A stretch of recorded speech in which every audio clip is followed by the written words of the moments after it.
Ano pong pagkakaalam niyo pagdating sa diabetes? Anyone, pwede pong mag-share. Hello, Doc. Hi, good evening. Po. Pwede po kayo. Ayon po ay sa akin na pong mga nababasa or ayon sa science, dalawa ang type ng diabetes. Pero alam ko po, hindi kayo nakakaalam. Ito, diabetes mellitus at yung isa nakalimutan ko. Pero pag po kasi pinag-usapan ang diabetes or diabetic ka sa isang tao, ay ito po yung sakit na talaga mahirap. Kasi lahat ng organs mo halos naaapektuhan. Tama po ba, Dok? Yeah, this is really. Po. Kaya talagang hanggat kailangan mong ma-prevent, ay gawin na natin. Yan lamang po, Dok. Okay. Thank you po. Welcome. Sino pa po? Para at least natin, para mamaya, para maintindihan natin na, ay, marami palang nakakaalam about diabetes. So, pwede pa po kayo mag-share. Dali, huwag po tayong maya. Good evening, Doc. Yes po.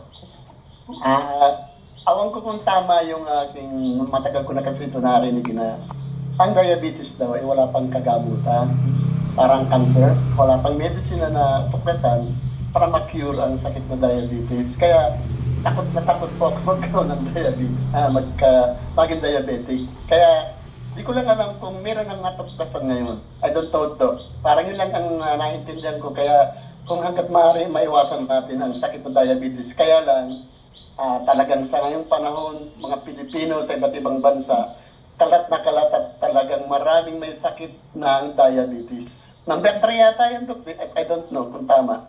Yes. Oh. Number Okay, 1. Dok, yun po yung aking tanong, ang ko doon, kung meron na bang may gamot na ba talaga natuklasan para dyan? Ngayon yung maintindihan. Yes, Dok. Thank you very much.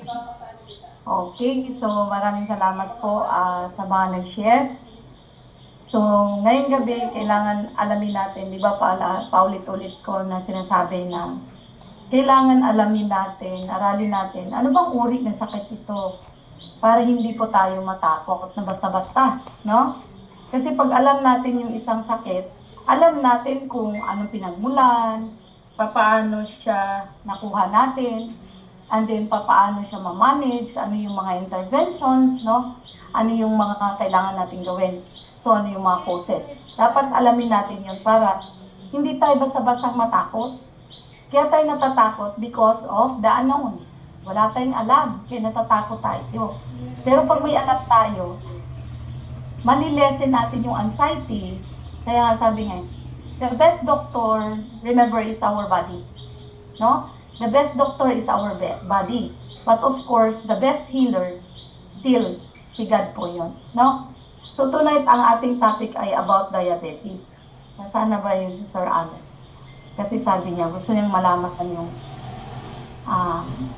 synthetic drugs versus natural drugs. So siguro pag mabilis kong matapos to, itakil ko siya para ma-open up naman yung mga isipan natin. Dahil palagi po tayong sarado ang isip na kailangan synthetic lang. No? Both are needed. No, kailangan po yung dalawa. So now, mag-start na po tayo. Na-share ko na po ba yung slide?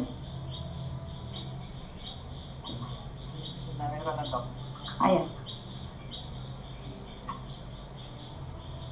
So, diabetes mellitus. So, familiar po tayong lahat nito, no? Okay?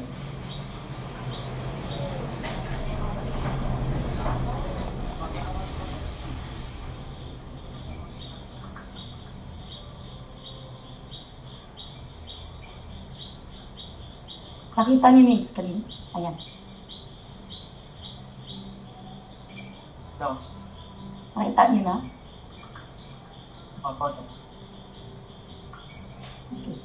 So, diabetes mellitus, ano po ba ito? Ito po ay isang uri ng sakit wherein nag-fall po siya sa chronic kinds of diseases.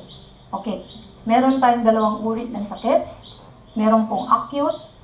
Pag sinabing acute, 6 months below, mabilis po yun mapagaling. Pero pag chronic, 6 months above, yun po ay sa hospital settings, okay, sa modern medicine, pag sinabing chronic disease, wala pong kagalingan, kundi management ang kailangan. Kaya nga bibigyan ng mga synthetic drugs to manage the signs and symptoms, not to manage the cause. So, kaya ka bibigyan ng maintenance para to manage the signs and symptoms. Bakit kailangan i-manage?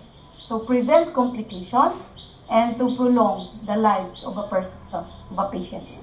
So, remember, 6 months above. Ang sakit daw na 6 months above, that is systemic disease. Alright? Pag sinabing systemic disease, yan po sa hospital settings ay wala pong cure. Kundi, lifetime, no? Kailangan lifetime tayo take ng gamutan. Mag-manage tayo ng mga gamot. Okay, now, lalo nating unawain kung ano po bang diabetes. Okay, pag sinabing diabetes, mag-uusap muna tayo sa pancreas. Okay? So, pancreas po kasi, the most affected because of the hormones. Ano bang hormones? Pag sinabing diabetes, ang pag-uusapan natin ay hormones. What particularly? The insulin and the glucagon. Okay? So, pag sinabing diabetes, ang organs po na nagre-regulate niyan, pancreas. Okay, ano ang nire-regulate ng pancreas? Yung hormones, which is the insulin, secreted by beta cells. Nire-release ng beta cells.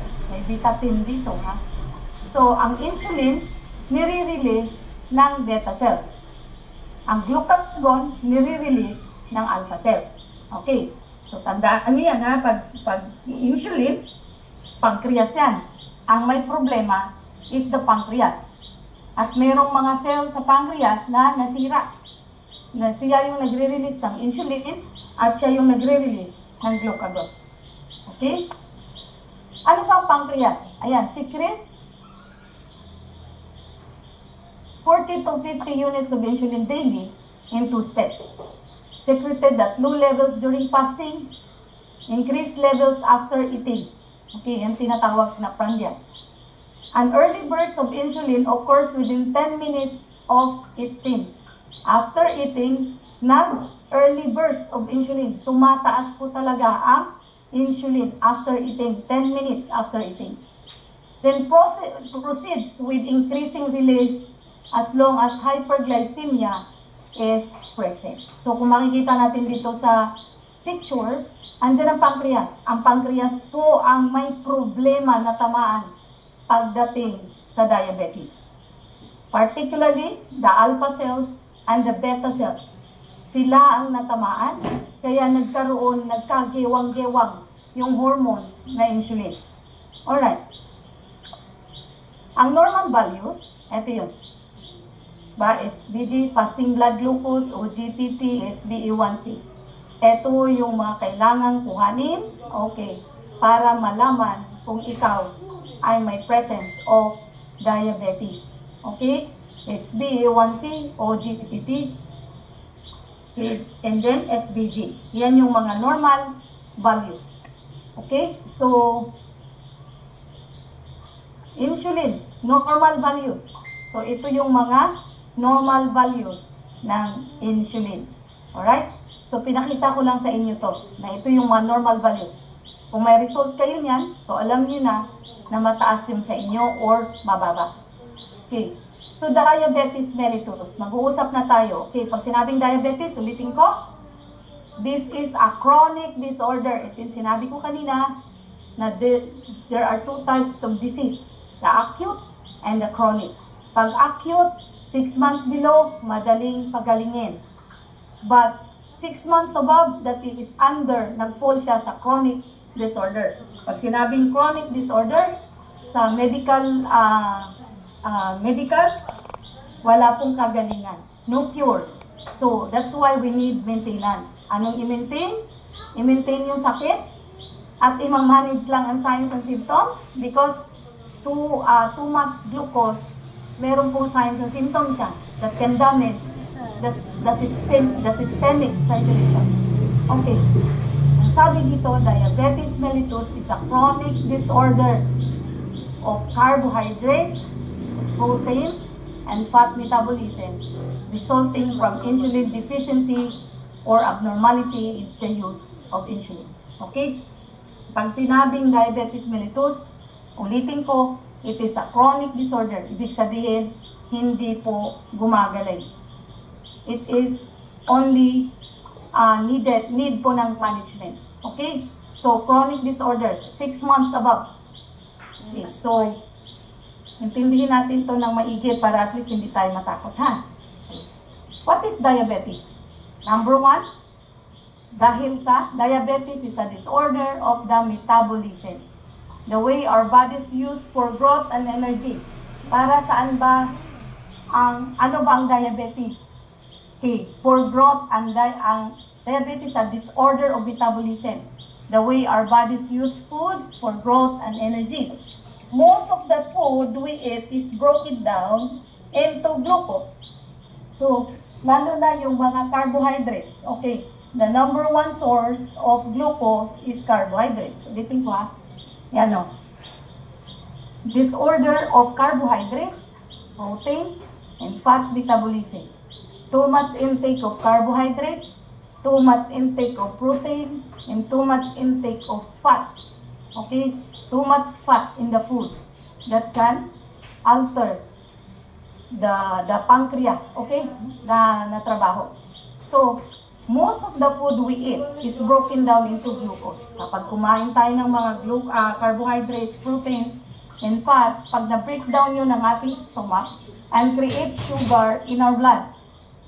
Pag na-breakdown yun, i-synthesize ngayon ng ating liver, okay, yung liver magsasabi, okay, at biyahe na kayo, siyempre, ang magbibitbit nun ay ang dugo. Glucose is the main component of fuel for the body. Tandaan natin yan, ha? The source of energy and growth is the glucose, where it is used by cells for growth and energy. Kailangan ng cells na pag-isa yan sa pinakamatinding pagkain ng cells for growth and energy. Tingnan mo, pag hindi ka kumain ng carbohydrate, fasting ka, di ba maghihina ka? Because wala pong nakakain ang cells na glucose. Kasi nga, nag-deprive ka, diniprive mo yung sarili mo ng mga carbohydrates. Sabi nila, ay, maganda, nag-protein intake, more on protein ako. Kung akala nyo more on protein, hindi makaka-affect pagdating sa diabetes, sa pancreas, it can. Okay. Tandaan nyo, carbohydrates, proteins, and fats. Okay. For glucose to get into cells, insulin must be provided. Okay. Ano ba yung insulin? Insulin is a hormone. Hormone, di ba kanina, si insulin ay nire-release ni beta cells. There are 2 types of hormones, no? The insulin and the glucagon. Si insulin, nire-release ng ating beta cell sa pancreas. It is a large gland behind the stomach. When we eat, the pancreas automatically makes the right amount of insulin to move glucose from blood into our cells. See? Gaano ka-importante ang blood? Siya yung magbibit-bit.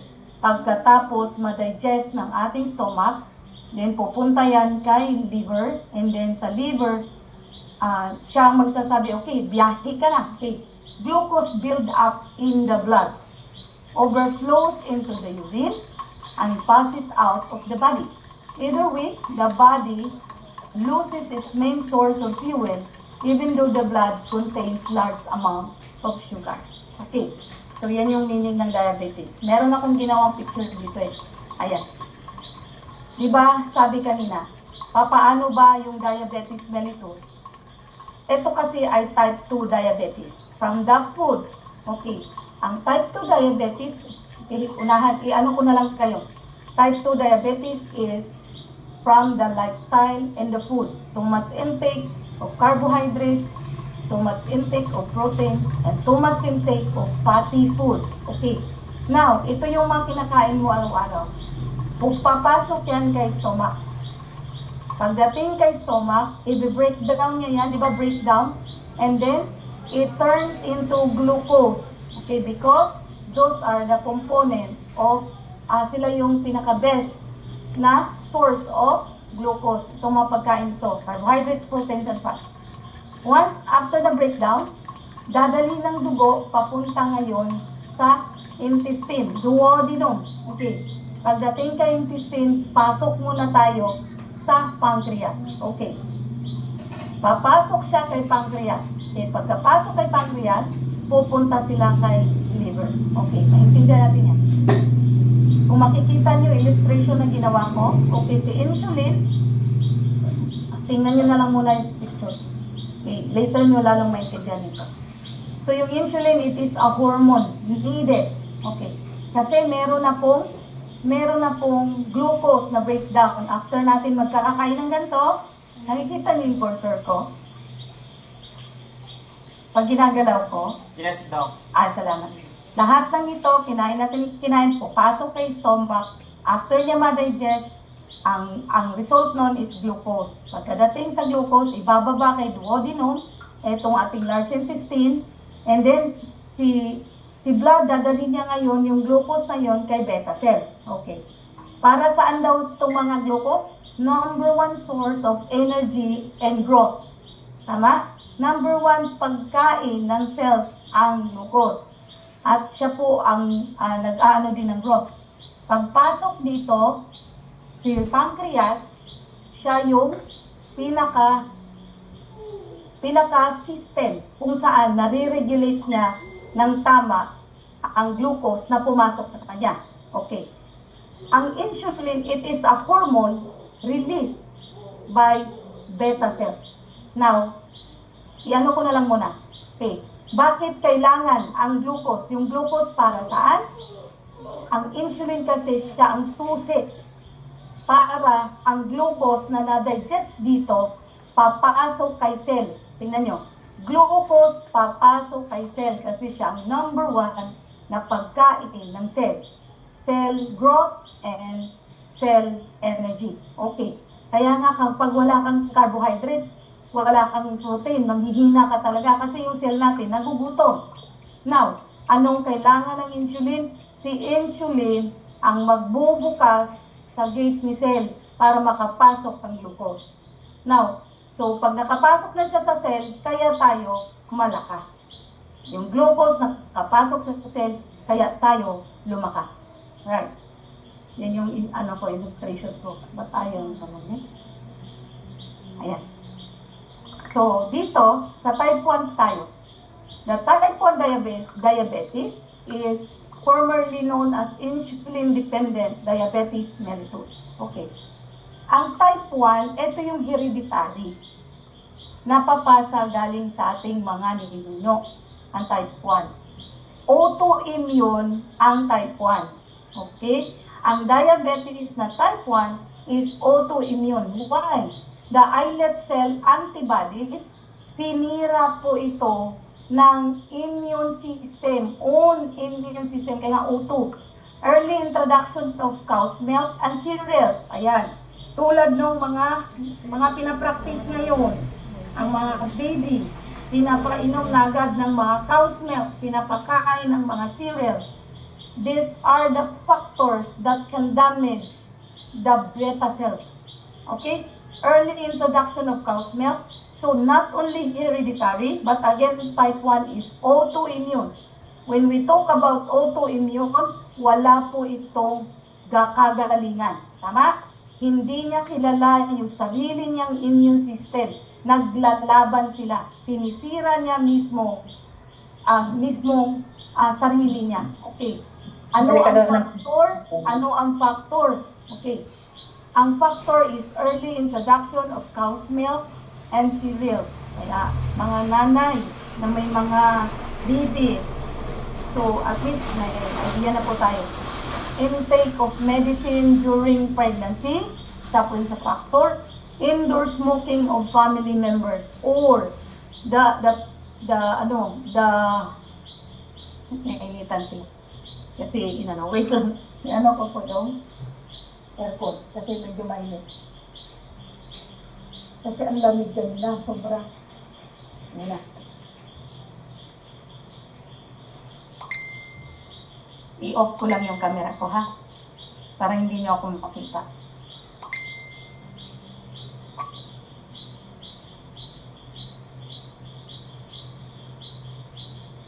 Ulitin ko.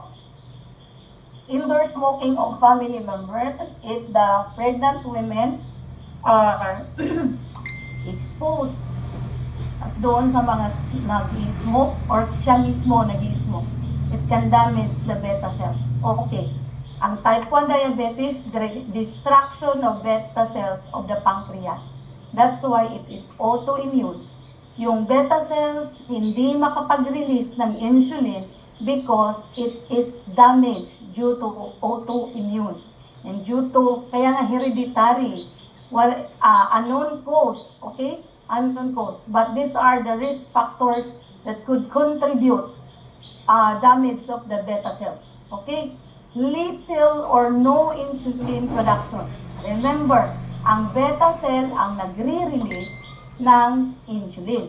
Damage nga ang beta cell. So, pwedeng konting-konti or no insulin production.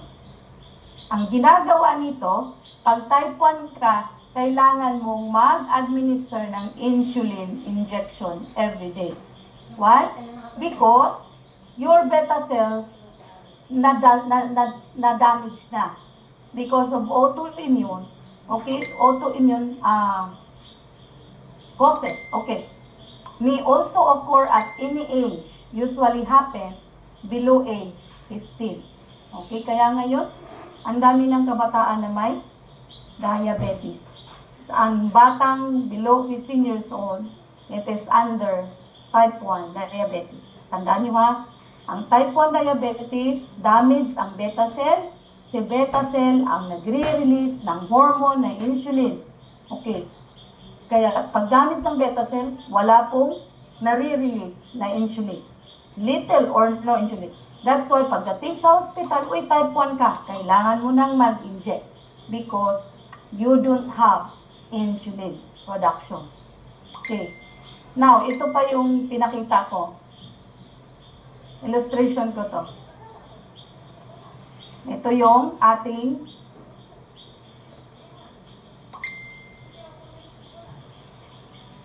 sige na ito, ganito ko pa eh. Para kunyari may konting may konting art. Okay? Para may opinion. Okay. Ito yung pancreas. Okay. Si pancreas, siya yung responsible ng ating glucose. Okay. So, si pancreas, ayan na nakita, pinalaki, yan yung islets of Langerhans. Parang isla sa loob ng pancreas. Ito yun, pinalaki na. Merong beta cell, yan. Beta cell nakaturo. Si beta cell, siya yung nagre-release ng insulin. Tandaan nyo, dito sa illustration ko, si beta, responsible for insulin. Si alpha, responsible for glucagon. Si delta, somatostatin. Pero si delta, wag muna natin to i-focus. Iba din to si delta. Okay, alpha cell, ito yun. Okay. So, lahat yan sa loob ng ating pancreas. Okay? So, dito natin malalaman yung type 1 at type 2. Okay. Now, ayok naintindihan nyo ha. Si type 1 ay, ano nga si type 1? Si insulin, si beta cells na damage because of autoimmune. Okay? Si beta na damage, ito, beta cell na damage, that's why hindi siya makapag-release ng insulin. Ito, si alpha cell naman, siya po ang nagre-release ng glucagon.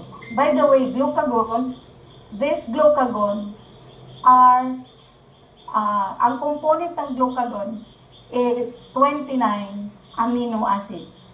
Okay? Glucagon has, ang equal nito is 29 amino acids. Polypeptide kasi ang glucagon. Okay? Si glucagon, ang kanyang composition is 29 amino acids.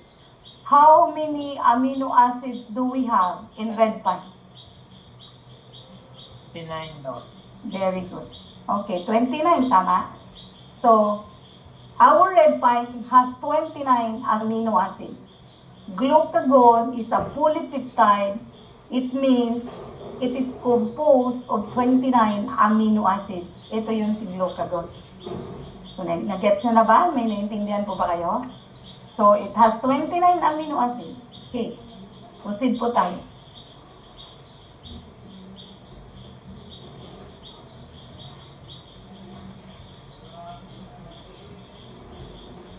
Dito eh. Balik ko. Now, ganito yon.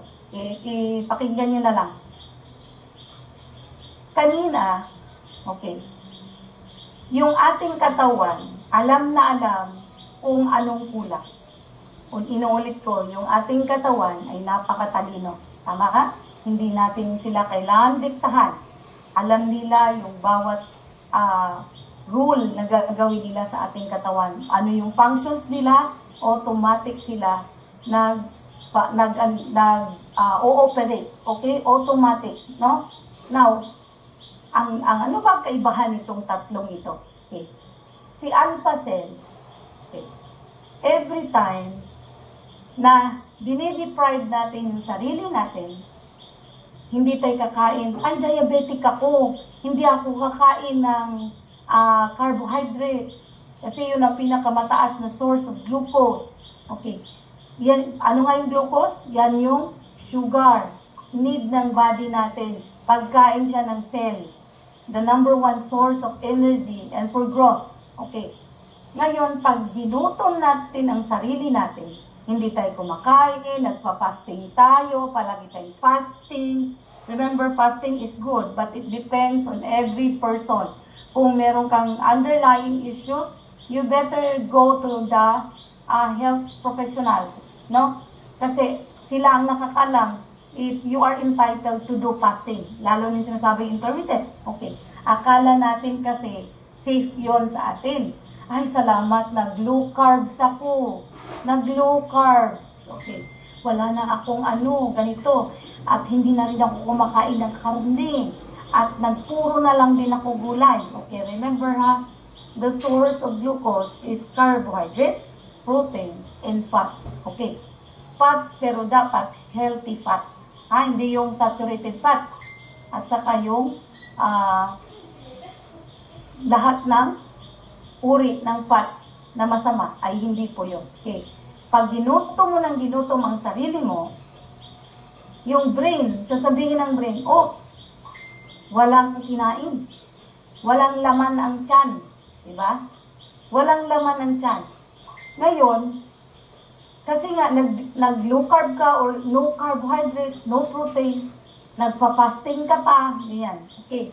Sasabihin ng brain, uy, walang laman yung stomach. Okay? Balik natin dito. Doon sa ko, sa illustration ko. Dito tayo. Okay. Wala kang kinakain. Wala kang ganito. Now, alam ng brain mo, sasabihin ng stomach, magre-release siya ng hydrochloric acid. Yung hydrochloric acid, yun po ang nagdadigest ng ipapasok na, kung ano-ano ipapasok natin sa tiyan. Since wala kang ipinasok, okay, puro ka gulay. Gulay is, pag na-digest po yan, it turns into alcohol. Okay? So, puro ka gulay. Okay. Turns into alcohol, and then wala po siyang na-detect na any form of glucose. Wala ka.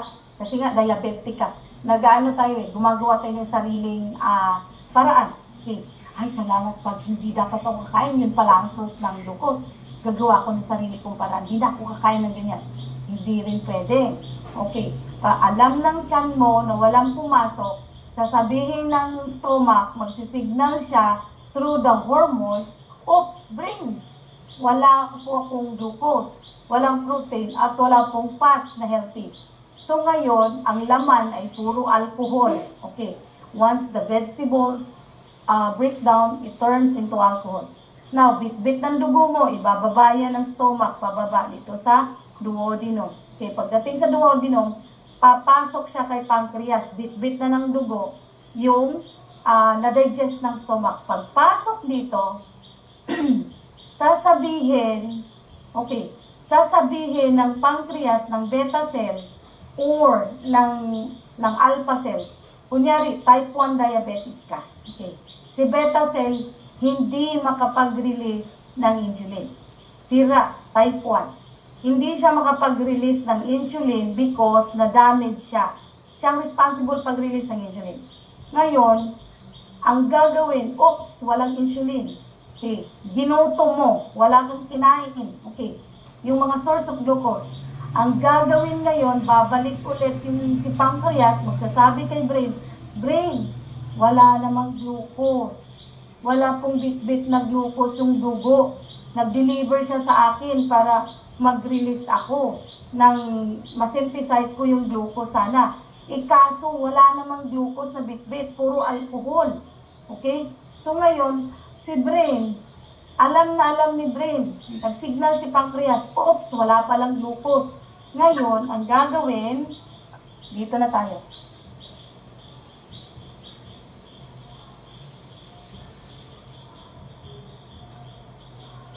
Iniisa-isa ko kasi, kunyari may style. Okay. Di ba ginutom natin? So, ginutom natin, sabi ng beta cell, wala akong ma-release kasi na-damage ako. At saka unang-una, wala pong glucose na bit-bit yung dugo. Wala siyang bit-bit. Ngayon, ang sabihin ng brain, sabi ng pancreas, walang fats, walang glucose, wala pong protein. So, anong gagawin natin? Sasabihin ni brain, pag hindi natin masupply ito, pwede itong manghina. Kasi source of energy nga ang glucose. Manghihina siya kasi hindi siya makagalaw, di walang pagkain yung cell.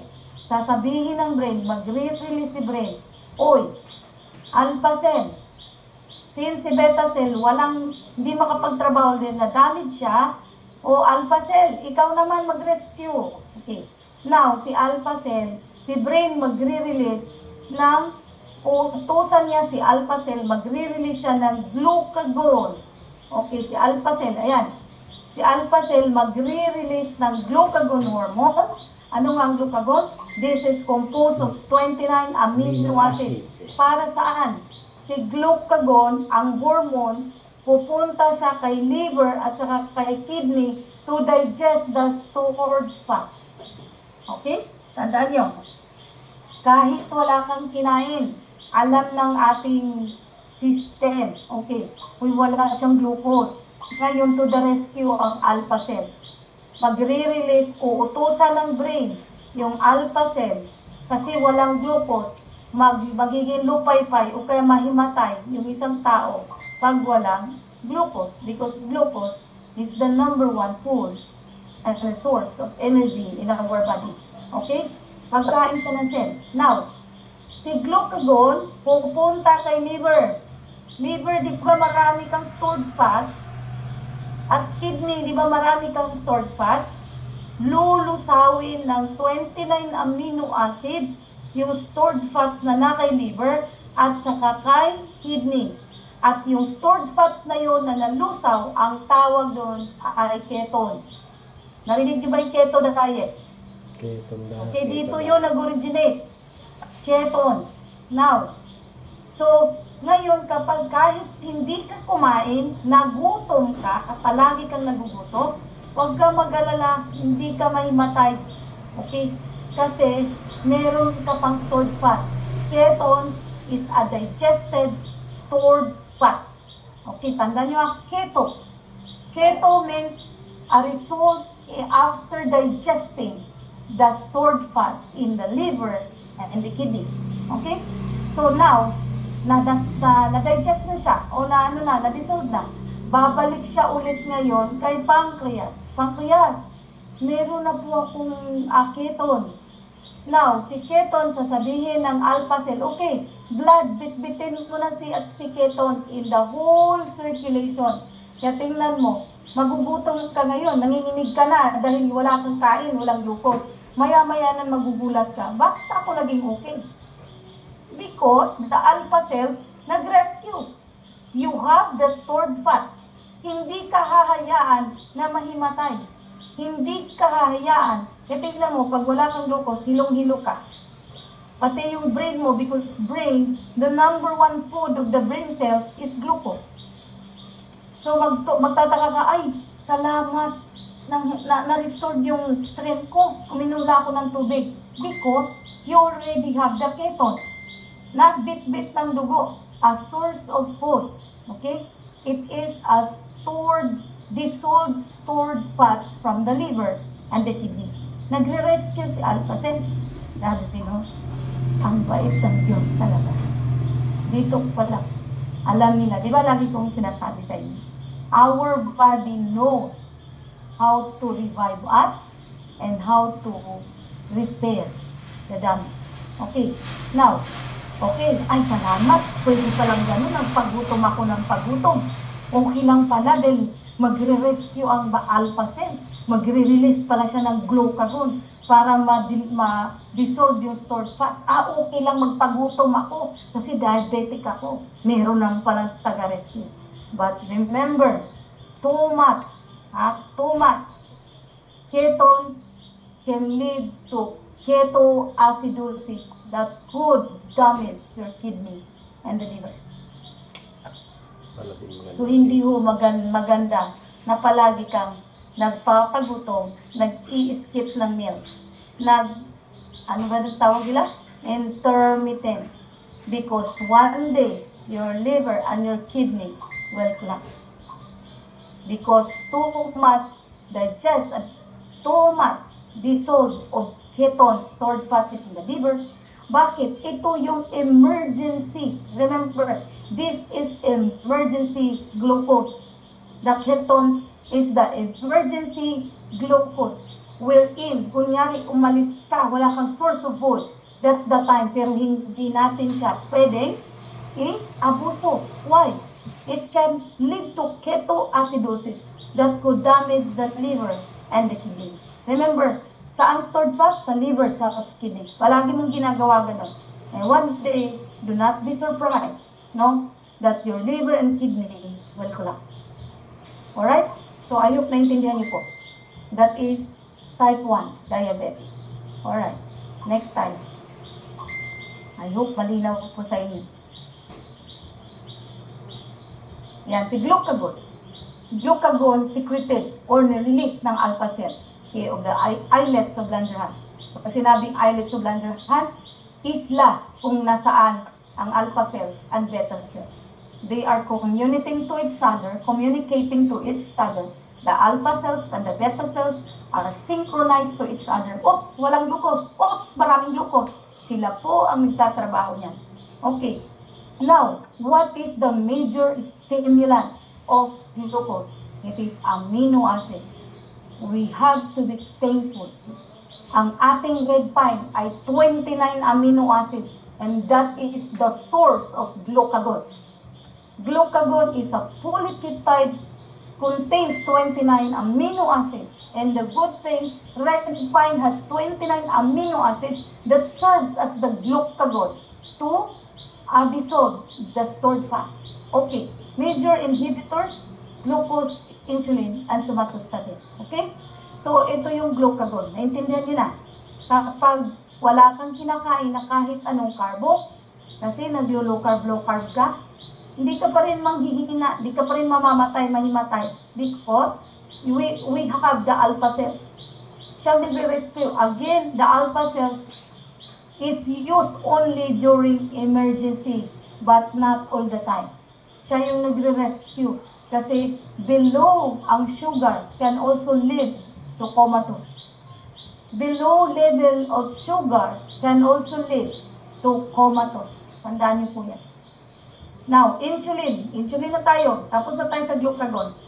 Si insulin, ay wala akong insulin, may insulin, nag-inject ako insulin.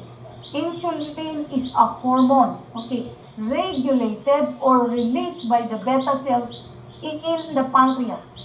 50 to 60 dampings of the islet cells mass needed for diabetes become apparent. See, 50 to 60% damage. Bakit siya na-damage? Because of autoimmune. There are some factors that can damage the beta cells, but actually the beta cells is under autoimmune. Type 1 diabetes.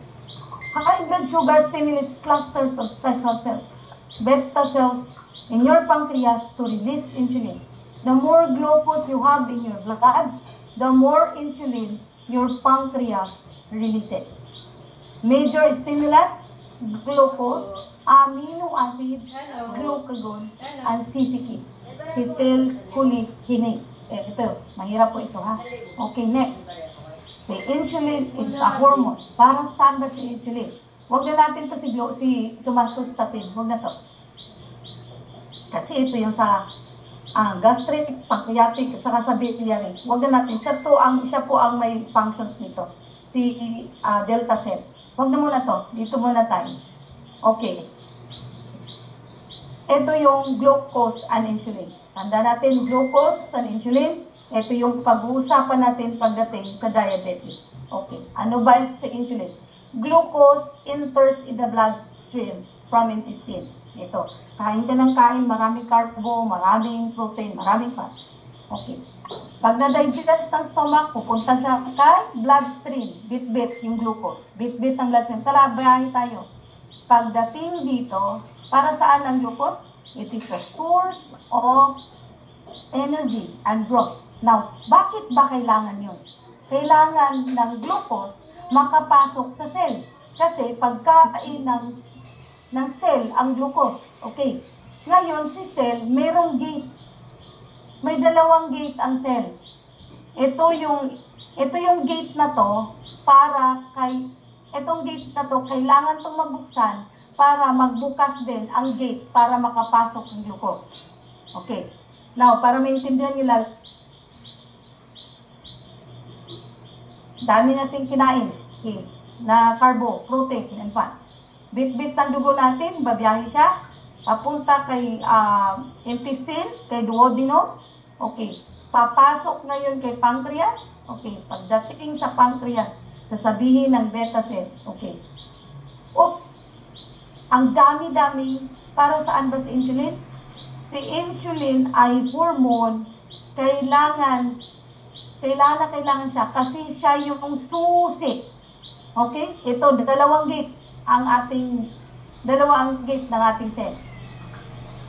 Yung gate na to, hindi to magbubukas kung walang insulin. Because ang insulin ay susi. Okay, susi. Susi, it is a hormone released by beta cell. Susi nito para mabuksan ang gate kung saan doon papasok ang glucose. Hindi sila pareho ng gate. Yung cell na to ay kailangan lang mabuksan kapag may insulin. Susi. Okay. Para anong purpose ng insulin? Kailangan siya, ang susi ay ang insulin. Kailangan merong insulin para mabuksan niya yung gate kung saan doon papasok ang glucose. Hindi sila pareho ng pasokan na? Okay. Si insulin ay susi para mabuksan yung gate kung saan papasok ang glucose. Now, sa type 1 diabetes. Okay. Ang type 1 diabetes, walang insulin. Okay? Walang insulin, walang susi. Ngayon, yung dugo, bit-bit yung glucose. Pagdating dito, walang insulin. Hindi nag-release si pancreas. Insulin enters bloodstream. Okay. Si pancreas, sasabihin niya, oops, wala akong insulin, sorry. Na-damage kasi ako. Pasensya na, wala akong insulin na may release. So, maraming glucose, ang type 1. Ngayon, since si pancreas, wala siyang mai-release, si beta cell, kasi na-damage siya sa type 1, ang tanong, makakapasok ba, mabubuksan ba ang gate na to kung saan papasok ang glucose? Hindi. Wala siyang insulin. Okay. Ngayon, yung bit-bit ng dugo natin, maraming glucose. Saan ngayon pupunta ang glucose? Hindi siya makarating sa cell. Hindi siya makapasok. Walang insulin. Hindi magbubukas ang gate. Kaya ang mangyayari, nasa bloodstream lang siya, umiikot, paikot-ikot yung dugo mo, sobrang daming glucose. Hindi makapasok sa cell as source of energy. That's why, kapag may type 1 diabetes ka, palagi kang nanghihina. Bakit kay lagi mong nanghihina? Because ang cell mo walang pagkain, hindi nakapasok. Why? Walang pangbukas ng gate. Si insulin ang susi. Susi ko siya. Hindi ko siya kung ano. It is a hormone wherein its function is just to open, no, yung gate para makapasok ang glucose cell. So, ang type 1 diabetes, wala pong insulin. That's why, gumagawa tayo ng to the rescue. Nag-i-inject ng insulin ang type 1 para temporary management. Bibigyan ka ng bayan, i-inject mo yan araw-araw. Okay. Why? Si beta cell hindi nag-release dahil na-damage. It is autoimmune. It is type 1 diabetes. Pag nag-inject ka, ay, salamat na regulate yung sugar ko. Why? Nakapasok. May temporary insulin. Nakapasok ang glucose. O, pumasok. O, okay na. Ay, salamat nakapasok yung glucose. Nakakain yung cell. Then, again, tandaan nyo, kapag ang glucose, walang insulin, hindi siya nagre-release, hindi siya makapasok ang glucose. Ang type 1 at type 2 diabetes, palaging nauuhaw. Bakit? Alam ng katawan mo na ang bit-bit ng dugo mo ay puro sugar. Now, through osmotic pressure, uutusan na naman ng kidney, ng brain, si kidney, oops, kailangan mo nang uminom ng maraming tubig para iihi mo yung sobrang daming glucose na bit-bit ng dugo mo. That's the reason why type 1 and type 2 diabetes ay laging nauuhaw. Sa sobrang dami ng glucose na nasa dugo, hindi nakapasok sa cell. So may rescue na naman uli. Alam na naman kasi wala kang insulin. Alam na naman ng brain, oops, kidney, ang daming glucose bit-bit ng iyong dugo, ng dugo ko. So, through osmotic pressure, maglalabas po ng insulin para mararamdaman mo yung uhaw. Palagi kang nauuhaw. Why? Anong purpose nun? Pag sobrang daming glucose ang dugo, napakalapot ng dugo mo because of too much glucose. That's why you need water para ma-flush out yan through urine. Okay? So, I hope may naintindihan ko. How does the insulin work? Ayan yun. Susi siya para mabuksan ito, para yung glucose makapasok. And then, pag nakapasok ng glucose, sasabihin na cell, yay, nakakain na kami. Alright? So, again, sa type 1 diabetes, ito yung illustration ko. Hindi maganda yung illustration ko, ha? Okay, type diabetic ketoacidosis. Ito is a type 1. Remember, too much fasting, too much intermittent na hindi needed ng katawan mo because of too much underlying issues. One day, do not be surprised, your liver and your kidney mag-fail. Alam mo lang, ay salamat, kasi diabetic ako. Remember, pag bumagsak, hypoglycemia, too much hypoglycemia, it can also lead to comatose. Because your brain, hindi na po nakakakain. O, ito yung sa illustration ginawa ko, yung glucose, kailangan makapasok sa cell. Si insulin, kailangan susi siya para yung glucose makapasok sa cell. Since ang type 1 diabetes, hindi magre-release ng insulin, si beta cell, kasi nga na-damage, that's why, pabalik lang ulit sa system, sa dugo, yung mga glucose. Alright? Ang tanda nyo, ang insulin ay susi sa gate ng cell. Wala pong ibang function sa insulin, kundi susi para mabuksan yung gate kung saan doon papasok ang glucose. Alright? So, next, type 2 tayo. Alright. Ito din nasabi ko kanina, fat breakdown. Ito na yun. Na wala kayong kinakain ng carbohydrates, na protein, at ng good fat. So, it will lead to ketones. Too much fasting, too much low carb or no carb, one day you can develop diabetic ketoacidosis. It means, pag sinabing diabetic ketoacidosis, your liver and your kidney damaged because of too much fasting, too much low carb, too much no carb, too much no protein. It can damage your kidney and liver. Okay? So, ayan na. Na-explain ko na po ito kanina. Yan, tingnan mo. Tingnan mo, glucose. Na-explain ko na po ito, diabetes. Okay? Type 1.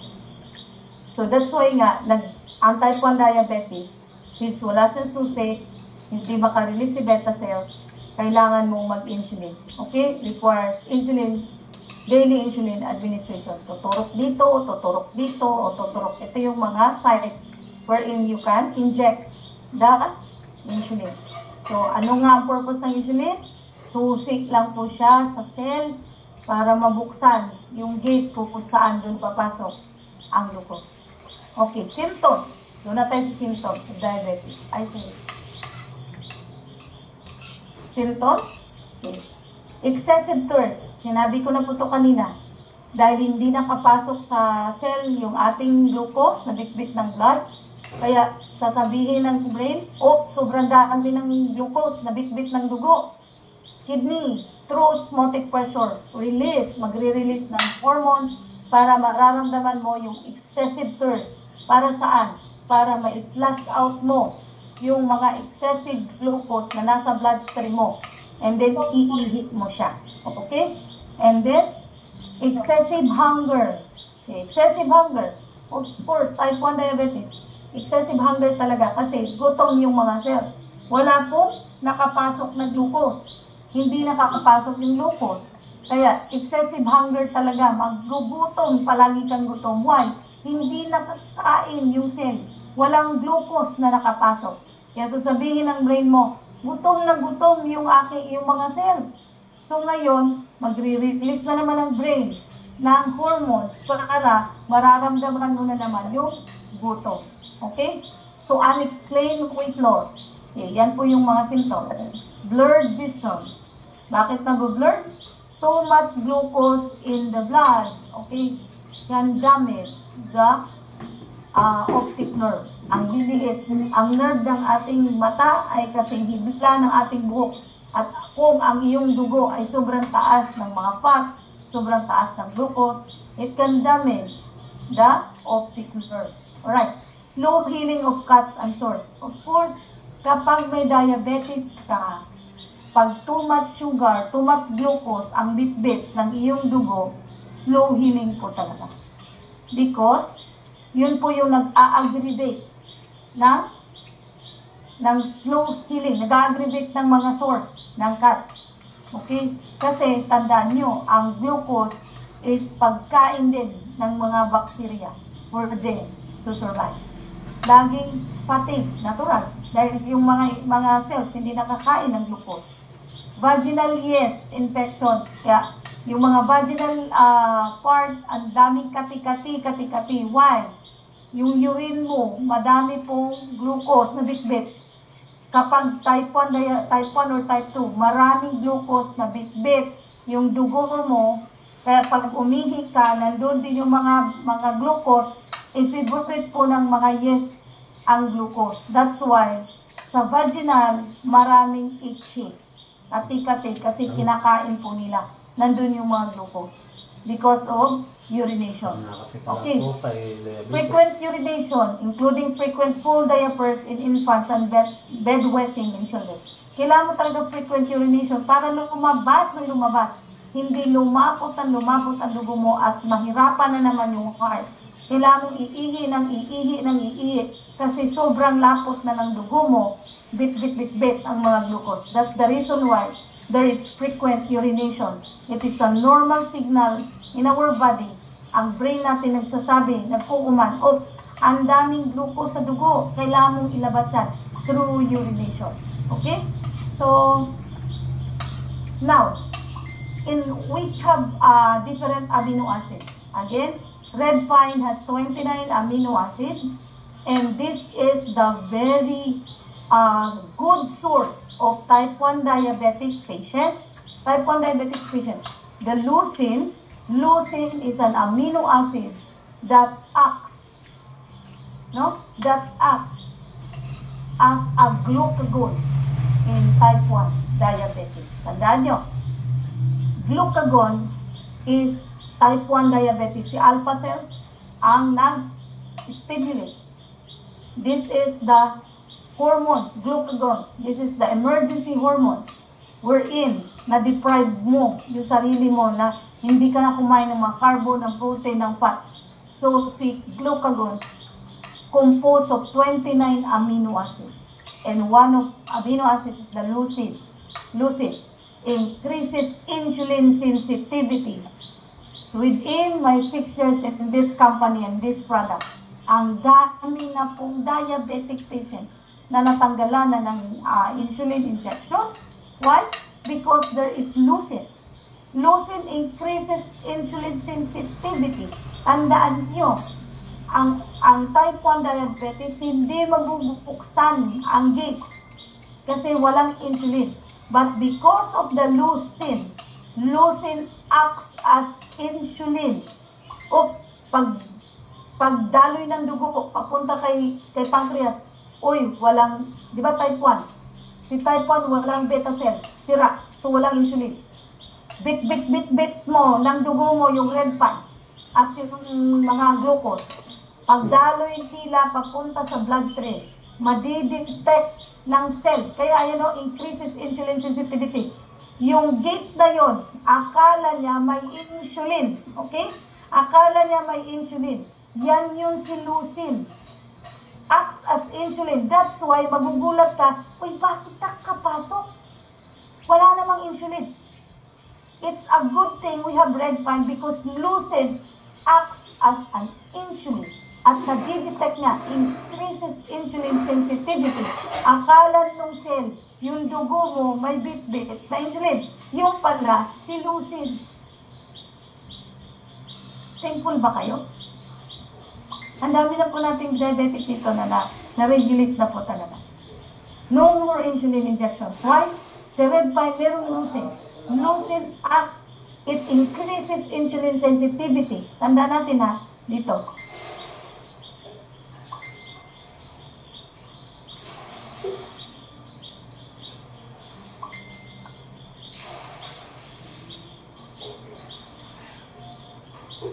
Isa-isa, wait lang. Para lalo nyo maintindihan.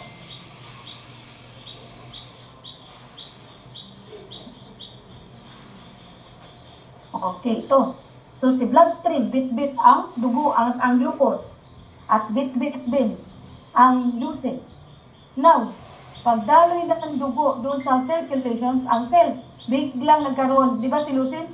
Increase the sensitivity of insulin. Akala ng gate na ito, ang dugo mo nagbit-bit ng insulin. Yung pala, tandaan nyo, type 1 has no insulin dahil damage ang beta. The good thing about red pine, we have the 29 amino acids, which is the glucagon. It serves as insulin. Hypersensitivity to receptor, insulin receptor. Pagdaloy ng dugo, bit-bit ang insulin, ang leucine, akala nito, nadaya siya. That's why, may insulin, magbubukas ito. Pag nagbukas na ito, yung glucose makakapasok. Okay? So, yan yung ating red pine component ng red pine. You can research. Ito po yung pinaka, my presentation, this is taken from the clinical study. Ginawa ko lang siyang ganito para lalo yung maintindihan. How the red pine address the type 1 and type 2. Ayan increases insulin sensitivity. Wow, may insulin. Yung pala si leucine. That's why yung lahat ng glucose nakakapasok. You don't need insulin injections anymore. Okay, we have the leucine. Alright. Ano pa? Amino acids na si L-glutamine. Si L-glutamine is effective treats diabetes, aiding in glucose utilization and balancing blood sugar level. Pag si L-glutamine na component ng red pine, nasa dugo natin bit-bit kasama yung ating glucose, yung sobrang daming glucose, sticky po yan. Ang lapot-lapot. Si L-glutamine, ini-stabilize niya yung sobrang lapot ng dugo. That's why when you drink water, okay, ilalabas niya ng mabilisan. Hindi siya mag-i-stay sa circulation. Remember, diabetic is a systemic disease. Now, kapag may glutamine, siya po yung nagbabalance ng blood sugar level. Mabilis ang paglabas because of glutamine. Iihi mo siya ng ihi because of the L-glutamine. Okay? Ay, sorry. Another thing, type 2 na tayo. Formerly known as non-insulin independent diabetes in IBDM, probably caused by disturbance in insulin reception in the cells, number of insulin receptors, loss of beta cell responsiveness to glucose, leading to a slow insulin release by the pancreas. The type 2 diabetes occurs over age 40 but can occur in children. Before 40 years old above, doon pa nag-occur. But now, mga bata pa lang, meron na. Because the number one, the type 2 diabetes is from lifestyle and the food intake. Common in overweight or obese. With some circulating insulin present, often do not require insulin. Okay. Ang type 2 diabetes, meron siyang insulin. Okay. Meron siyang insulin. Hindi na damage ang beta cell. With some circulating insulin present, often do not require insulin. Ang type 2 diabetes, hindi kailangan mag-i-inject ng insulin. Why? Si beta cells hindi na damage. Makakapag-release pa siya ng insulin. O, di ba? Type 1, type 2. Makikita niyo yung difference between the two. Si type 1, walang insulin because na-damage ang beta cell kung saan yun siyang nag-release ng insulin. Si type 2 naman, hindi damage ang beta cell. So, meron siyang insulin. Ay, salamat, makakapasok na yung glucose doon sa cell because may insulin, may susi. O, di ba yun ang isipin natin? Si type 2, may beta cell na nagre-release ng insulin.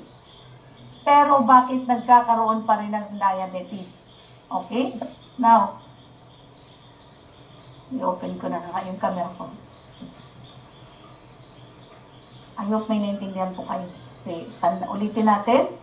Si type 1, walang insulin. Okay? Because si beta cell na damage because of the autoimmune. Okay? And some factors, no risk factors. Some risk factors that could contribute to damage of the beta cells. That's why wala siyang insulin, kailangan mong temporary injection. But the good thing about red pine, ang salamat sa Diyos, dami ko na pong mga diabetic patients type 1. No more insulin. Number 1 po dyan, hindi po yung tangi. So, sobra pong tablets na po. Why? It has leucine that acts as insulin. No?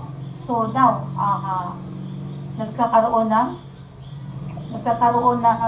opening kung para makapasok yung glucose. Sa type 2 diabetes, sasabihin natin, ay salamat si beta cell hindi na damage, magre-release siya ng insulin. So may susi siya. So ngayon, makakapasok na ang glucose sa cell kasi may susi. But the question is, why? Bakit may type 2 diabetes pa rin? Okay. So insulin allows glucose to move into the cells to make energy. Inhibits glucagon activity. Of course, kapag may insulin, si glucagon, si alpha cells, hindi po siya mag-release ng, di ba? Ano sila nagkukupag-coordinate? Beta cells and alpha cells are coordinating to each other. Sa type 2, si beta cells hindi na damage. Ngayon, sabi ng beta cells, oops, alpha, huwag kang mag-release ng glucagon. Huwag na. Kasi madudoble yung trabaho natin. Hindi pwede. Ikaw glucagon, during emergency ka lang. Ngayon, ako magtrabaho. Yan ang type 2 diabetes. Meron naman ako insulin, makapag-release ako. Hindi pa naman ako damage. But the problem is, okay, the simple sugar that serves the main source of energy in the body Parang sinusulatan yung ano ko. Hindi ka ba interested sa topic ko?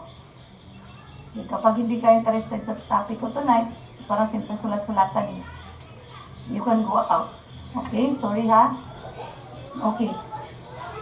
Sa type 2 diabetes, merong the simple sugar that serves the main source of energy in the body. Glucose is the principal sugar the body makes. Okay.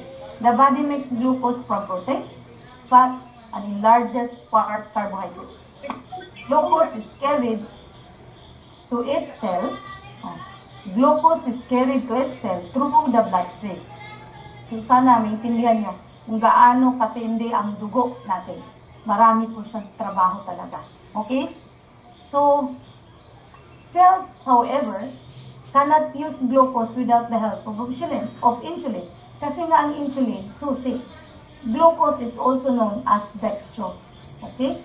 Yung dextrose, di ba, pag may sakit, sinasaksakan. Okay? So, yan po ay para hindi po manghina yung cell natin. Kahit pa paano, meron pa rin siyang pagkain.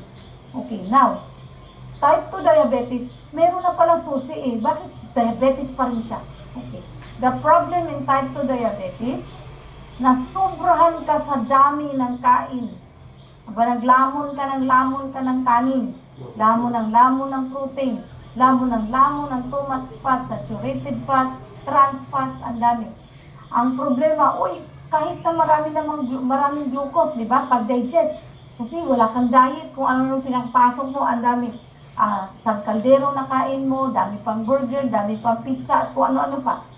Okay lang yan, type 2 diabetes, meron namang insulin, makakapasok yan. I'm sorry. This time, yung ating cell, yung gate ng cell, di ba dalawa ang gate? May insulin. Na-overpower yung insulin sa glucose. So, mas mataas ang glucose kaysa insulin, nagkakaroon ng hypersensitivity. Yung gate, hindi niya ngayon ma-detect sa blood na may insulin. Ang na-detect niya is puro glucose. Ito yung type 2. Ang na-detect niya ay puro glucose na overpower yung insulin production ni beta cell. That's why nagkakaroon ng hypersensitivity. Hindi po niya na di-detect na may insulin bit-bit yung ating dugo. That's why hindi pa rin makapasok yung glucose because nagkaroon ng hypersensitivity na overpower sa insulin kay glucose. So, anong mangyayari? Hindi pa rin makapasok ang glucose, babalik pa rin siya sa blood circulation. That's why hyperglycemic, hyperosmolar, and non-ketotic. Okay, non-ketotic. Because type 2 diabetes, si glucagon ay ini-inhibit. Meron siya, ini-inhibit yung functions. That's why non-ketotic. Alright. Between 2 AM to 3 AM, suspect the Sumugi effect. Dawn phenomenon. Yun yung tawag. Gumising kayo ng 2 AM to 3 AM. Gutom na gutom kayo. Sa mga diabetic. 2 AM to 3 AM or not only the diabetic, lahat po tayo. Pag nagising ka na 2 AM to 3 AM, bakit gutom na gutom ka? Ang tawag dyan ay Sumugi effect. A dawn phenomenon. The Sumugi phenomenon states that the early morning hyperglycemia occurs due to a rebound effect of the late night hypoglycemia.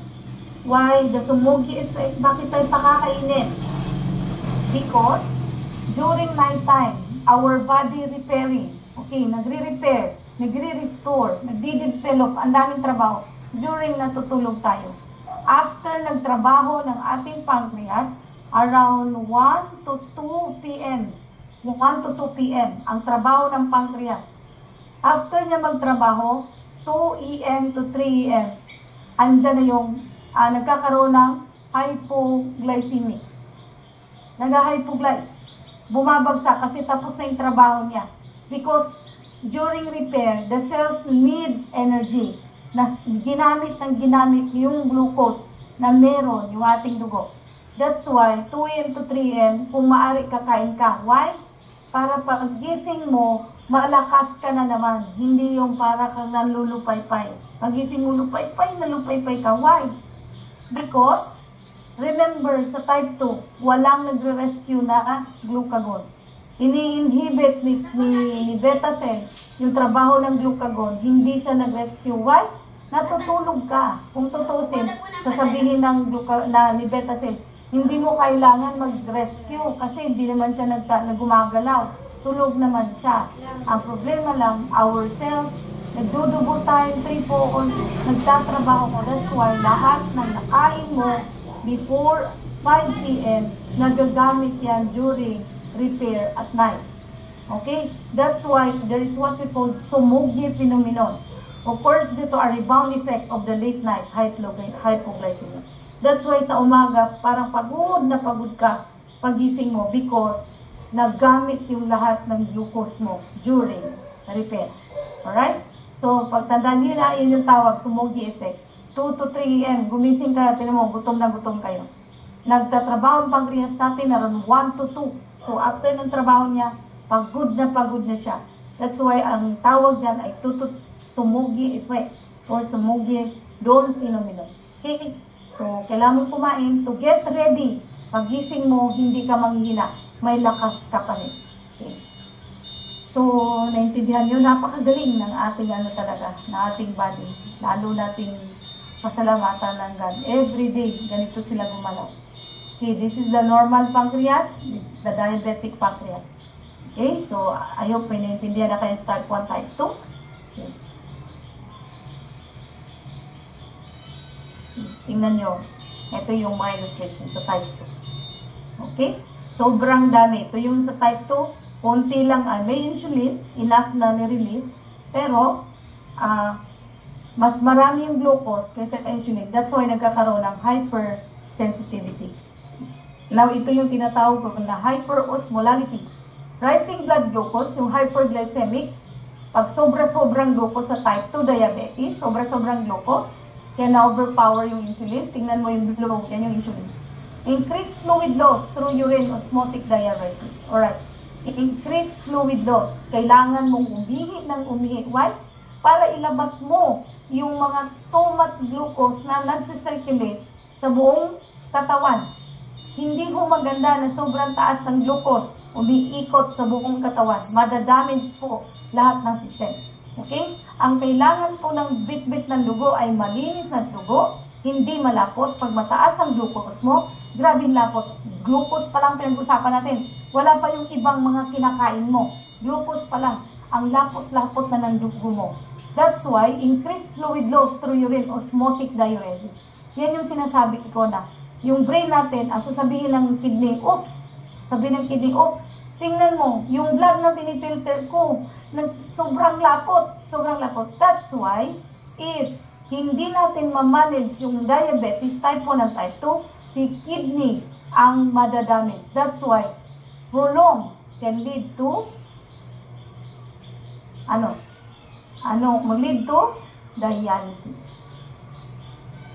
Hindi kaya ng kidney mo mag-filter ng sobrang lapot due to too much glucose, bit-bit ng dugo. Pagdating kay kidney, ano ba itong dinala mo sa akin na blood?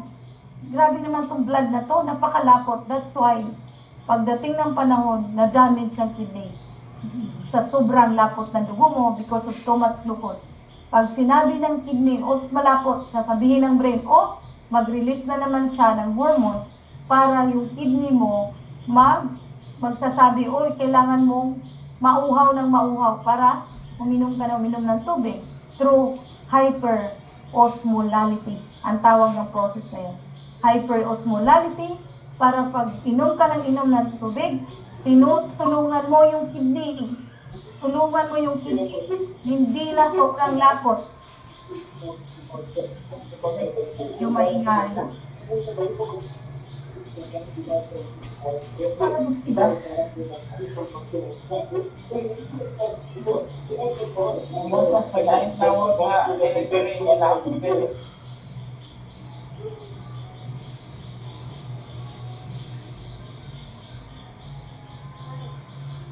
Okay?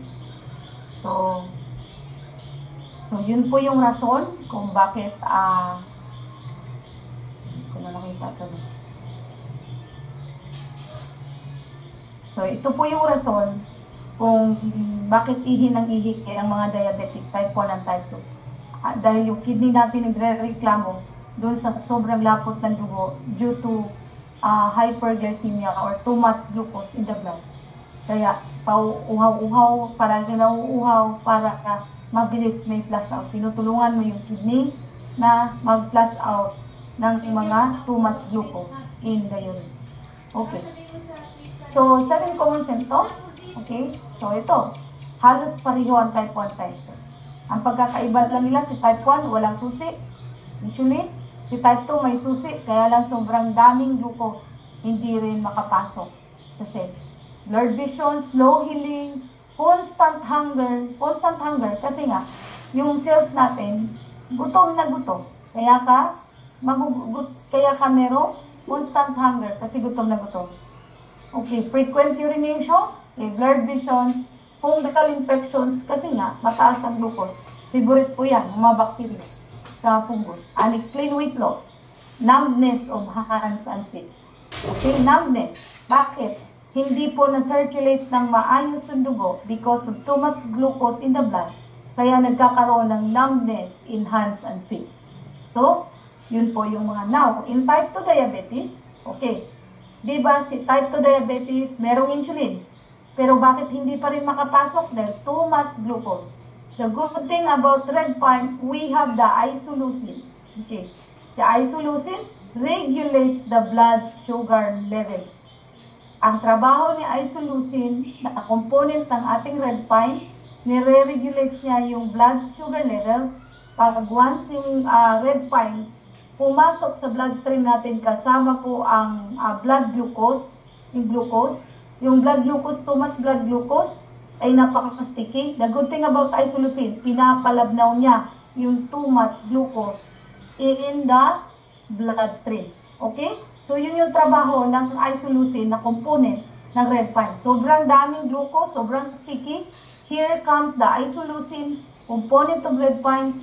Pinapalabnaw niya yung, parang sinisira niya yung glucose para hindi lumapot ang dugo. And then you drink a lot of water, no? You drink water para mabilis po yung paglabas ng glucose sa ating bloodstream.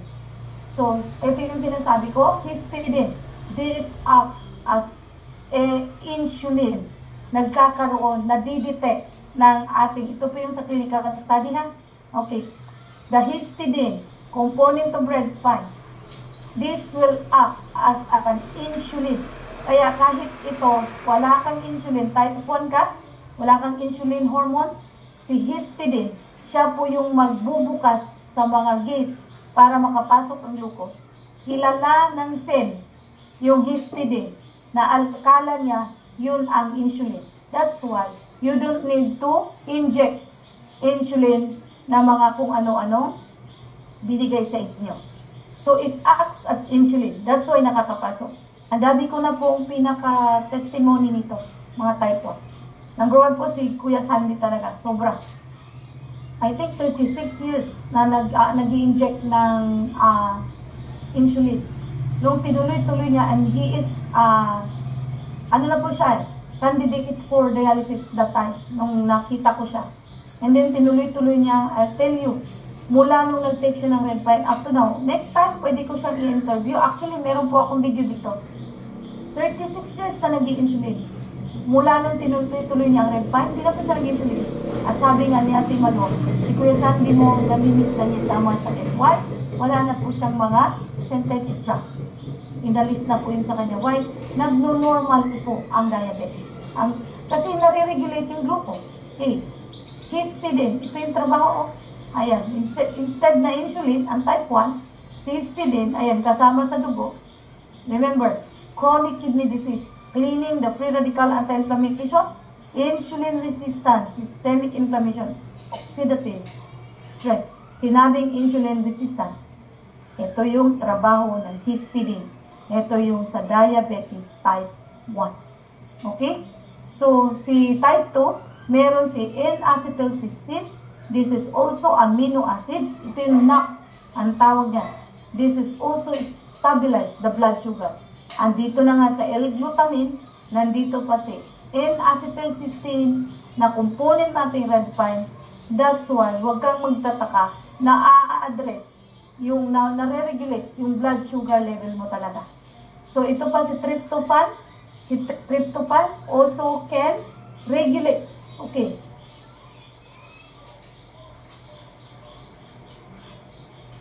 Okay. Si tryptophan po, isa po ito sa component ng red pine. This is also amino acids. Siya po ang it helps control a healthy weight because halos mga diabetic nagkakaroon po ng weight loss. Okay, si tryptophan po, na component natin red pine, ini-stabilize na tinutulungan niya yung BMI natin para hindi bumagsak yung weight ng isang diabetic patient. So, another thing, sa type 2 diabetes to, kasi bakit magtataka ang dami-dami sa type 2 diabetes? Because of too much glucose, hyperglycemia. Si glycine is also aid in protection against type 2 diabetes. Okay, type 2 pa rin siya. Siya din po yung nagre-rescue dun sa too much glucose in the bloodstream. Now, the clinical signs and symptoms, almost the same ang type 1 at type 2. Polyuria, palagi ng tapos polyphagia, nauuhaw, nagugutom, bumabagsak ang weight, nahihilo, changes in LOC, level of consciousness, lalo na kapag sobrang taas ng glucose, sleepiness, drowsiness can lead to coma. Too much sugar, too much glucose, and low glucose level can lead to coma. Okay? And also recurrent infection. Why? Bacteria love sugar. It is a source of energy to the bacteria. Prolonged wound healing, kaya ang mga diabetic patients, hindi po talaga siya mag-heal kapag may sugat because kapag mataas ang sugar mo at may sugat ka, talaga namang na-aggravate yung sugat because papasukan siya ng mga bakterya, tuwang-tuwa bakterya. May port of entry sila, ay, ang daming glucose, may sugat, may gate na tayo, kakainin natin. That's why magtaka ka, bakit lumaki ng lumaki ang sugat. That's why, if you encounter patients na may sugat, patakan niyo po. Kasi, mabilis po yan mag-heal. Why? May opening. At yung bit-bit ng dugo mo ay puro glucose, favorite din ng mga microorganisms. Pagkain nila yun. Maraming microorganisms, may opening, may wound, doon sila mag-i-stay para may pagkain sila. That's why na-aggravate po yung sugat. Now, that's the time, patakan mo ng red pine para hindi po sila, hindi sila tumagal doon sa sugat. Mamamatay sila because our red pine has antibacterial. Okay? Mamamatay. We have already cases no ng mga diabetic patients, lalo na yung sa Burias Island, Pambira. Matindi po yung mga na-encounter namin dito. Ang lalaki na ng mga sugat. And then I thank God, 1 month, 2 months, malaki po talagang pagbabago. We have so many cases na po na pinagaling yung mga gangrene. Ang dami na po. Hindi na ho namin mabilang yung mga tao na stabilize ang blood sugar at ang bilis gumaling ng mga sugat.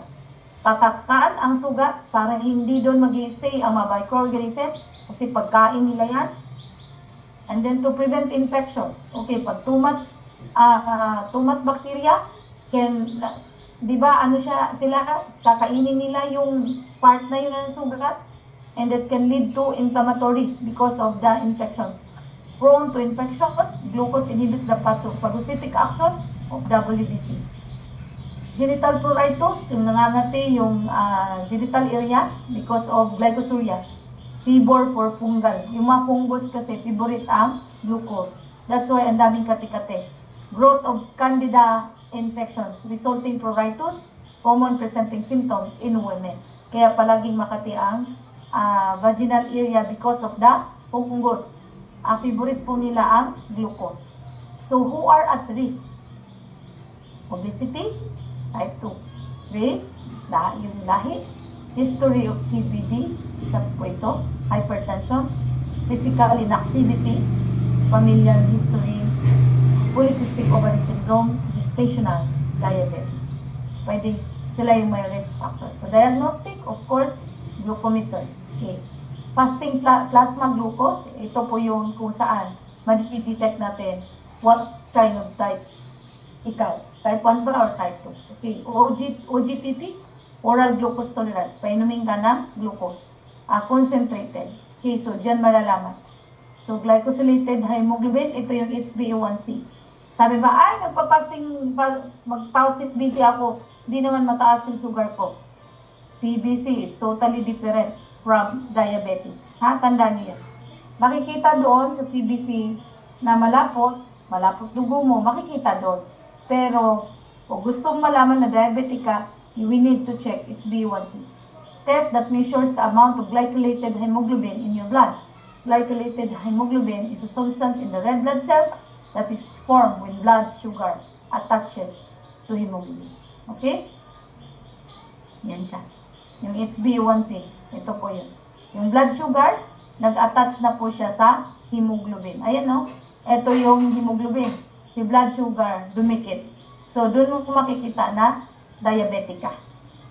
Tignan mo, hemoglobin, glucose. Ang HbA1c, para malaman mo na diabetic ka, tingnan mo si glucose, dumikit na kay hemoglobin. That is the HbA1c, glycosylated hemoglobin. Okay. So, glycosylated hemoglobin, ito po yung mga normal value.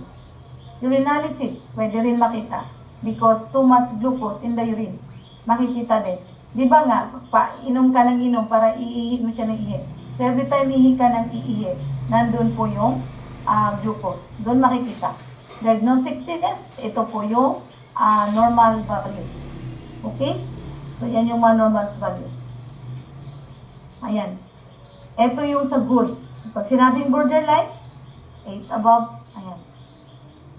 Select, good, active, sugar testing. Okay? Action suggested. Kailangan na to. Kapag ganito na ang level ng HbA1c. Okay? So, ano pong dapat? Follow individualized meal plan and snacks as schedules. Okay. Hindi po pwedeng totally tanggalin. Okay. Again, pag walang glucose, pwedeng makuma. Pag sobrang glucose, pwede rin makuma. Because glucose is the #1 source of food in our brain cells. Anong pwedeng kainin? Pwede uminom muna akong water.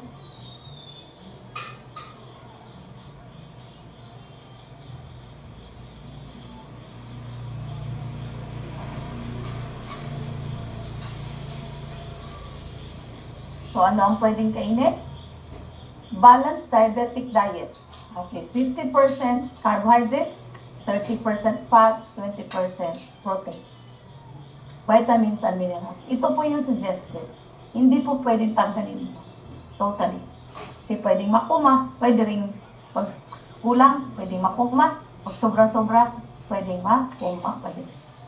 Diet based on patient size, weight, age, occupation, and activity. So, you need to go to the dietitians, okay? Or, sundin mo ito. Patient must have adequate carbohydrate intake to correspond the time when insulin is most effective.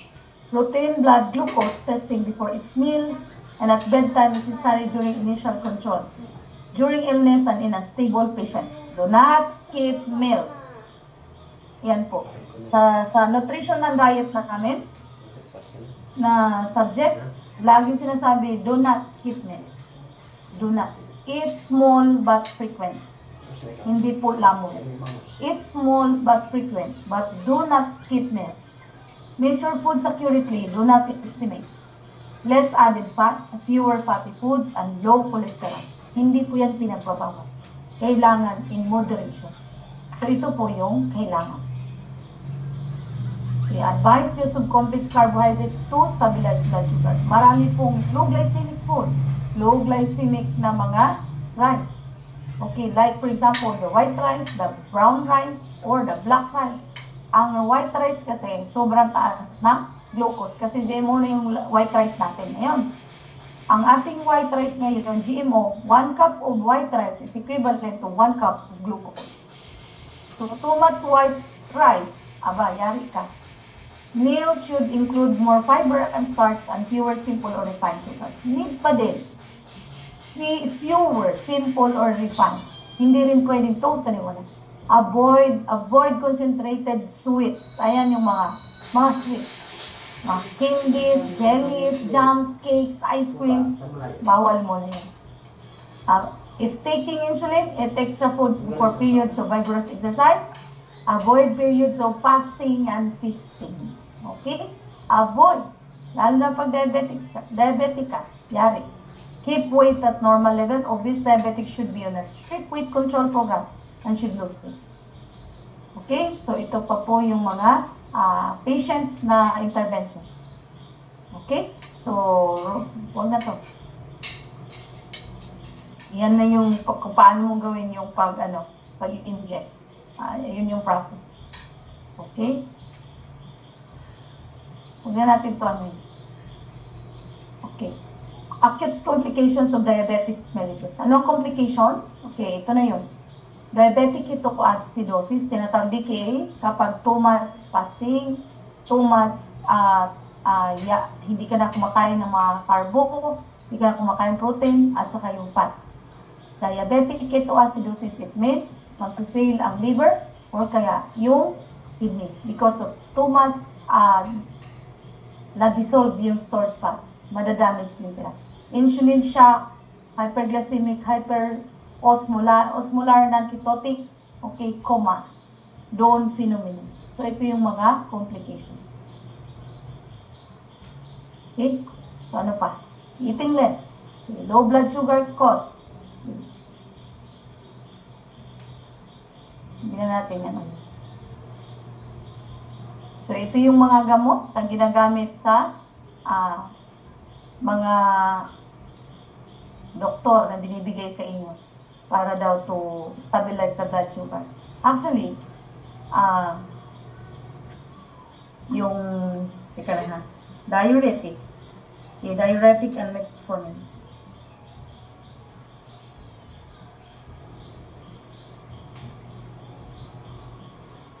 Like furosemide. Yung furosemide kasi, it is diuretic drug. The furosemide plus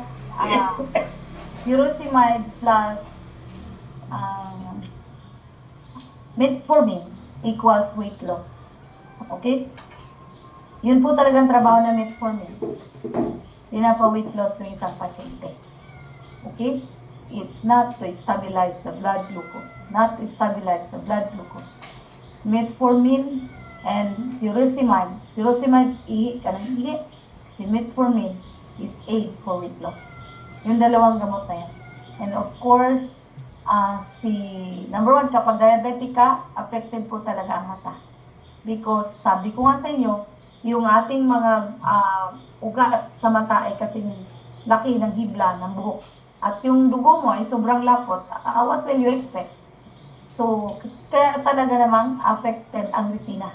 So, lahat po yan ay nakakapag-cause ng panlalabo ng mata. Lalo na yung optic disc. Pwedeng po pumutok. Okay? Pwedeng pumutok, pwedeng lumubo dahil sa sobrang lakapot na dugo. Kaya sabi ko, gusto mong ma-address ang eyesight mo, you need to address first your blood. Okay? Kung hindi mo i-address yung blood, kahit anong suot mo ng salamin. Okay? Wala, useless lang sa pagsuot mo ng salamin. Kung hindi mo ayusin yung dadaloy dito sa kasing hiblan ng buhok. Ang dadaloy ng kasing hiblan ng buhok ay sobrang lapot. Kahit ano pang suot mo ng salamin, it will not address the issues. Okay? I-address mo muna yung dugo mo. Yan ang number 1 na makakapag-address ng problema sa mata. Ang liliit ng mga ugat na ito at ang dadaloy niyan ay napakalapot na dugo ng type 1 and type 2. So, pwedeng pumutok, okay? Pwedeng nagkaroon ng aneurysm, talagang lulubo. And then, magkaroon ng hemorrhage. That's why, pag sobrang taas ng glucose, minsan namumula yung mata. Okay? So, yan po yung indications that too much blood glucose, okay, na dumadalo sa iyong katawan. So, ito po yun. Diabetes mellitus, treatable, but not curable. Dahil nga, preventable in obesity, controlled diet and exercise, diagnostic test, Signs and symptoms, hypoglycemia, hypoglycemia, ito yun. Treatment, yan. So, lifestyle. Ano po yung dapat gawin natin para, sabi, treatable but not curable? Para matreat. No? Treatable but not curable. Okay, matitreat natin yung mga causes. Bakit lumapot? Matitreat natin yan. Eat healthy, do exercise, go for regular checkups, manage stress. Why? Stress hormones can also contribute yung thickness ng blood because endorphins, too much cortisol, too much stress hormone may re-release sa ating bloodstream. Sobrang taas na nga nakakapaglapot siya na dugo. Stop smoking and drinking alcohol. Why? Smoking can constrict the blood vessels. Okay? The component of cigarette can constrict the blood vessels. And remember, diabetic patients ay napakalapot po ng dugo. Napakalapot na ng dugo, nag-constrict pa yung blood vessels. So what will happen? It can lead to heart attack. It can lead to nag-fail po yung kidney natin. The truth about fruit sugar. Ayan na. Sabi nila, bawal daw ako dito pag diabetic ako. Okay. Handled differently by body than processed sugar. Okay? It is simple sugar. Meron kasi tayong tinatawag na complex sugar and meron simple sugar. Simple sugars, ito yun, from the fruits. Ang complex sugar from carbohydrates, which the body and brain run on. Optimal form of energy for us. Pwede kumain ito. It brings alkalinity and vitality to our cells. So, pag diabetic ka, kain ka prutas. Kasi itong prutas na to, it is also a form of energy. Pero hindi siya kasing galing ng complex sugar. Pero at least meron pa rin sugar. Reverse acidosis and strengthens the cells. All sugars are not the same. Tama. Fruit sugar does not need to be limited. Tandaan niya. Does not cause diabetes. So, best foods for diabetes? Ito yun. Worst foods for diabetes. May nagtanong, bakit banana worst foods? Because banana has high component of potassium. Potassium can constrict the blood vessels. And remember, blood vessels, pag nag-constrict, ang dumadali po dun ay malapot. So, hanggat mali, isa lang, or kung pwede, i-avoid mo na. Because it has potassium. Mataas po ang component that can leads to contract the muscles and can also constrict the blood vessels. Okay? So, ano pa ba? Of course, too much is bad for us. Mayroon po ba kayong mga tanong? Tapos na po tayo. Alright?